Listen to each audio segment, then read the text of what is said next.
ভয়াবহ রেল দুর্ঘটনার কবলে পড়ল কাঞ্চনজঙ্ঘা এক্সপ্রেস।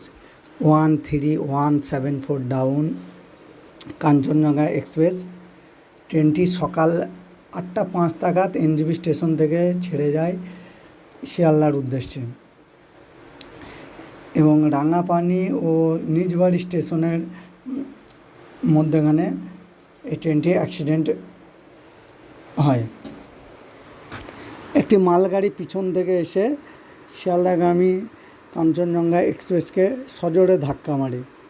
তার ফলে পুরোপুরি একটি বগি পুরো ইঞ্জিনের উপরে উঠে গেছে, দেখতে পাচ্ছেন। দেখেন, এখন পুরোপুরি ইঞ্জিনের উপরে উঠে গেছে,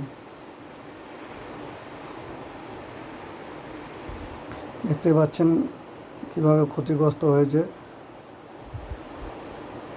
প্রথমে এই অ্যাক্সিডেন্টে উদ্ধার কাজে স্থানীয় মানুষই হাত লাগান, তারপরে সব একে একে এসে পৌঁছান, রেলের কর্মকর্তারাও এসে পৌঁছেছেন,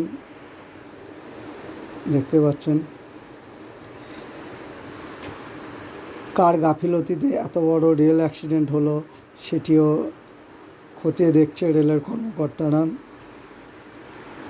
এই অ্যাক্সিডেন্টের ফলে উত্তর পূর্ব ভারতে ট্রেন যোগাযোগ ব্যাহত হবে বলে মনে করা হচ্ছে।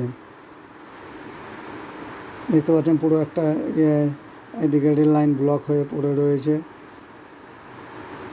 যত তাড়াতাড়ি সম্ভব রেল যোগাযোগকে নর্মাল করা যায় সেটি রেলের কর্মকর্তারা খতিয়ে দেখছেন। কীভাবে একটি মালগাড়ি একটা এক্সপ্রেস ট্রেনের পিছনে ধাক্কা মারে সেটিও রেল কর্মকর্তারা খতিয়ে দেখছেন। দেখতে পাচ্ছেন কত ভয়াবহভাবে রেলটি ক্ষতিগ্রস্ত হয়েছে এবং কতজন আহত হয়েছে এখনও তার সঠিক সংখ্যা নির্ধারণ করা যায়নি। দেখুন কীভাবে দুমড়ে মুচড়ে গেছে।